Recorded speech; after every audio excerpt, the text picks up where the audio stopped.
नमस्कार, मैं शानवी त्रिपाठी। आप देख रहे हैं फास्ट न्यूज इंडिया। खबर यूपी के गाजीपुर से, जहां कटारिया कांड को लेकर समाजवादी पार्टी का प्रतिनिधिमंडल पीड़ित परिवार से मिलने गांव पहुंचा। डेलीगेशन का नेतृत्व कर रहे पूर्व मंत्री और उत्तर प्रदेश सरकार के पूर्व मंत्री राम आसरी विश्वकर्मा ने बाद में प्रेस कॉन्फ्रेंस कर मीडिया को पूरी जानकारी दी। वहीं राम आसरी विश्वकर्मा ने बताया कि जिला प्रशासन की देखरेख में समाजवादी पार्टी का प्रतिनिधिमंडल पीड़ित परिवार से मिला, जबकि गांव में जिला पंचायत भवन में परिजनों से मुलाकात कर समाजवादी पार्टी की ओर से 5 लाख रुपए का चेक सौंपा गया। साथ ही समाजवादी पार्टी के राष्ट्रीय अध्यक्ष अखिलेश यादव की ओर से शोक संवेदना भी व्यक्त की गई। उन्होंने कहा कि परिजनों से बातचीत के दौरान उनसे पूछा गया कि क्या वे समाजवादी पार्टी के मुखिया अखिलेश यादव से मिलना चाहते हैं। इस पर पीड़ित परिवार ने इच्छा जताई कि वे अखिलेश यादव से मिलना चाहते हैं। राम आसरी विश्वकर्मा ने स्पष्ट कहा कि बात अभी खत्म नहीं हुई है, अगर कल मुलाकात नहीं हो पाती है तो बाद में होगी, लेकिन अखिलेश यादव पीड़ित परिवार से जरूर मिलेंगे। वहीं प्रेस कॉन्फ्रेंस के दौरान राम आसरी विश्वकर्मा ने प्रशासन और जांच प्रक्रिया पर भी सवाल उठाए। उन्होंने कहा कि जब पहले ही मामला सामने आ चुका था तो 4 दिन बाद 2 अन्य अभियुक्तों के नाम क्यों सामने आए? यदि नाम सामने आई थी तो उनकी गिरफ्तारी अब तक क्यों नहीं हुई? उन्होंने कहा कि इस मामले में कई ऐसे सवाल हैं जिनका जवाब प्रशासन को देना चाहिए। उन्होंने ये भी कहा कि समाजवादी पार्टी पीड़ित परिवार के साथ पूरी मजबूती से खड़ी है और न्याय मिलने तक उनकी आवाज उठाती रहेगी। देखिए गाजीपुर से सुजीत कुमार सिंह की रिपोर्ट। क्या बात हुई? समाजवादी पार्टी के राष्ट्रीय अध्यक्ष माननीय श्री अखिलेश यादव जी ने कटरिया के विश्वकर्मा परिवार को जिनकी बेटी निशा विश्वकर्मा की पिछले दिनों हत्या कर दी गई थी, उनके परिवार को 5 लाख रुपए की आर्थिक मदद देने का काम किया था। और माननीय राष्ट्रीय अध्यक्ष जी के निर्देश पर समाजवादी पार्टी का प्रतिनिधिमंडल, जिसमें हम हैं, विधायक सिद्ध जय किशन साहू जी हैं, महिला सभा की राष्ट्रीय अध्यक्ष आदरणीय सीमा राजभर जी हैं और रीता विश्वकर्मा जी, चारों लोग आर्थिक सहायता चेक लेकर के 5 लाख रुपए का पीड़ित परिवार के पास गए। प्रशासन की अनुमति से और प्रशासन के उपस्थिति में हम लोगों ने चेक सियाराम विश्वकर्मा उनकी पत्नी को हम लोगों ने देने का काम किया और माननीय राष्ट्रीय अध्यक्ष जी का शोक संवेदना भी उन्हें बताने का काम किया और उनसे बात भी किया। जो मृतका का पिता सियाराम विश्वकर्मा का कहना है कि उसे न्याय चाहिए। जिन लोगों ने हत्या की है उनको जो है गिरफ्तार करके और उनके जो कानूनी सजा देनी चाहिए। विगत दिनों ये घटना हो गई थी जब हमारा प्रतिनिधिमंडल आया था तो कुछ अराजक तत्वों ने उस पर जो है अटैक कर दिया था, एक पत्थर चला दिया था, जिसमें हमें भी चोट लगी थी, हमारे पार्टी के नेताओं। मुकदमा समाजवादी पार्टी के नेताओं कार्यकर्ताओं पर दर्ज हुआ था। तो हमारा प्रतिनिधिमंडल ने डीआईजी, जिलाधिकारी और पुलिस अधीक्षक तीनों को संयुक्त रूप से ज्ञापन दिया है और उसमें ये जो है अनुरोध किया गया है कि जो निर्दोष समाजवादी पार्टी के नेताओं कार्यकर्ताओं पर मुकदमे लगाए गए हैं उसको समाप्त किया जाए और जो निर्दोष लोगों को जेल भेजा गया है उनको जो है वहाँ से छोड़ने का काम किया जाए। एक दूसरा प्रतिवेदन और दिया है कि वास्तविक जो लोग ईंट पत्थर चलाने के दोषी हैं उनकी जांच करें और उनके ऊपर मुकदमा कायम करने का काम। पूरी घटना की रिपोर्ट ली है, ज्ञापन भी दे दिया है और संपूर्ण रिपोर्ट हम लोग जाकर के पार्टी के राष्ट्रीय अध्यक्ष माननीय श्री अखिलेश यादव जी को देने का काम करेंगे।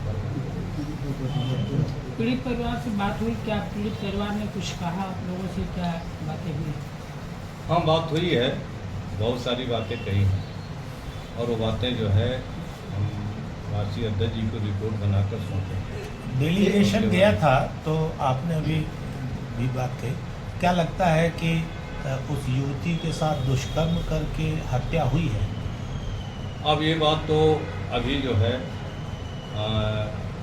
पूरी तरह से हम नहीं बता सकते, लेकिन जो रिपोर्ट जो है, जो बातें हुई है, उसको जो है हम लोग लिख करके राष्ट्रीय अध्यक्ष जी को देंगे। हाँ, अधिकारियों की वार्ता में हम लोगों ने इस बात को इंगित किया है कि आप इस एंगल से भी देखने का काम करें। जो पोस्टमार्टम रिपोर्ट जो आई है, उस पोस्टमार्टम रिपोर्ट पर शक है, उसमें तमाम ऐसे एंगल हैं जिनको छोड़ा गया है, और जैसे उनका सीमन और विसरा वगैरह जो प्रिजर्व किया जाता है, जहाँ तक जानकारी है कि वो जो प्रिजर्व नहीं किया गया है, या दूसरे एंगल से डॉक्टर को सबकी जांच करनी चाहिए थी कि कहीं रेप हुआ है कि नहीं हुआ है। डॉक्टर ने सारी जांच नहीं की है। अधिकारियों से हम लोग बात किया कि इस एंगल से भी देखने का काम करें, इसे भी जांच कराने का काम करें। पुलिस अधीक्षक ने कहा कि पहले हम स्वयं डॉक्टर रहे हैं, हमने जो भी उनको शंकाएँ थी हमारे मन में, वो सब हमने उनको दे दिया है।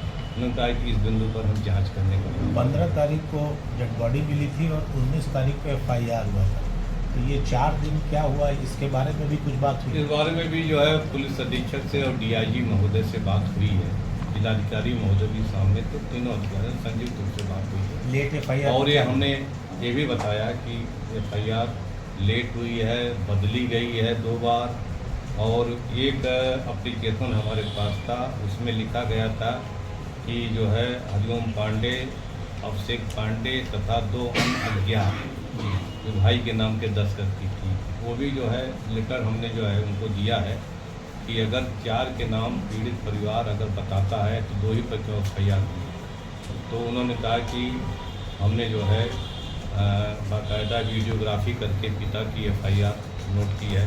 बहरहाल आपने जो ये शंका व्यक्त की है, इस पर भी का काम करें। कितने लोगों पे FIR हुई है? 2 लोगों पे। गिरफ्तारी कितनी है? गिरफ्तारी 1 है। इस पर भी हमने बात किया कि जो है अगर 2 पर FIR तो गिरफ्तारी 1 पर क्यों है। तो उन्होंने कहा कि इसको भी हम देखने का काम करेंगे और कुछ पुष्टि या क्या बताई करेंगे, उसके बाद जो है उसको भी हम करने का। आज की मुलाकात से आप लोग संतुष्ट हैं? निश्चित रूप से जो है प्रशासन का सहयोग आज जो है वो ठीक रहा, और नियमानुसार हम लोग जो है आज गए, क्योंकि धारा 163 और क्या लगी हुई है, हम तो 144 जानते हैं, इसलिए 4 ही लोग हम लोग आए, नियमानुसार आए हैं और प्रशासन के परमिशन से आए हैं, और आपके सामने पत्रकारिता भी कर रहे हैं। निश्चित रूप से जो है उन्होंने हमारा सहयोग मांगा, हमने सहयोग दिया और उन्होंने पूरा सहयोग दिया, लेकिन बात यहीं ख़त्म नहीं होती है।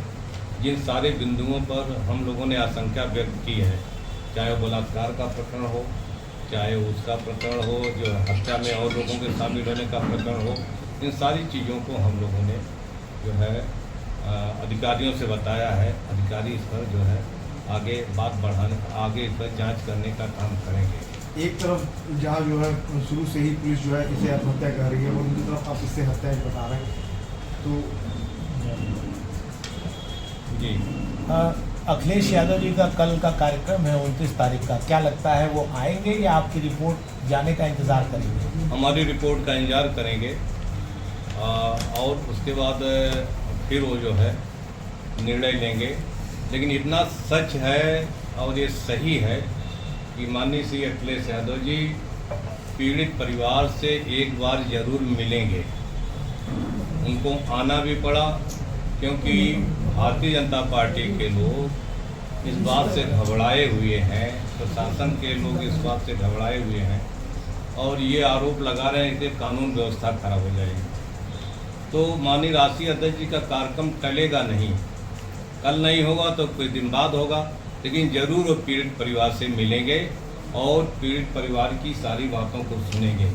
पीड़ित परिवार से हम लोगों ने भी उनके माता पिता से पूछा, उन्होंने कहा कि हम भी जो है राष्ट्रीय अध्यक्ष जी से हम भी मिलना चाहेंगे और उन्होंने सहमति दी है कि जो है चाहे वो लखनऊ बुलाए या यहाँ आए, हम मिलेंगे। पीड़ित परिवार और चाहता है मिलना। पीड़ित परिवार चाहता है मिलना। ये दबाव में जो बयान बदलवाए जा रहे हैं, कहलवाए जा रहे हैं, उसका कोई मतलब नहीं है, क्योंकि चारों प्रतिनिधिमंडल के चारों सदस्य और पीड़ित परिवार, कितने लोगों ने बंद कमरे में बात किया। पीड़ित परिवार चाहता है आप लोग जब मिल रहे थे, आप लोग जब मिल रहे थे पीड़ित परिवार से, तो क्या जिला प्रशासन, पुलिस कोई प्रशासन? नहीं, केवल हम प्रतिनिधिमंडल था और पीड़ित परिवार था, माता पिता थे, बस इतने ही लोगों के अंदर बात हुई है। उनके घर में अंदर नहीं क्या क्या बात हुई नहीं, ग्राम सभा पंचायत है, अच्छा। उनमें परिवार को बुलाया गया था, उसी में हम उन जो लोग गए वहीं बात किए। बातें क्या क्या हुई है वो सारी बात हम राष्ट्रीय अध्यक्ष जी को बताएंगे, रणनीति वहाँ से तय होगी। तो इतना सही है कि पीड़ित परिवार मिलना चाहता है राष्ट्रीय अध्यक्ष जी से। जो लोग दुष्प्रचार कर रहे हैं कि नहीं मिलना चाहता, वो गलत बोल रहे हैं। उसने क्या बताया कि सरकार की तरफ से भी कुछ मदद मिली है? ये तो हमने पूछा नहीं, लेकिन सरकार आखिर 11 दिन बाद क्यों जागी, ये सवाल सरकार से हमारा है। हमारा सवाल ये है कि जब तक राष्ट्रीय अध्यक्ष श्री अखिलेश यादव जी का कार्यक्रम नहीं लगा, तब तक न तो बीजेपी का कोई नेता उसके घर गया, न तो सरकार का कोई मंत्री गया, न तो कोई मदद पहुंची, बल्कि सभी लोग पीड़ित परिवार को ही दोषी ठहरा रहे थे और अपराधियों के साथ खड़े थे। जैसे ही माननीय श्री अखिलेश यादव जी का कार्यक्रम लगा, उनके दबाव में सरकार जागी और उनके दबाव में जो है उन्होंने पैसा और इत्यादि भिजवाने का काम किया।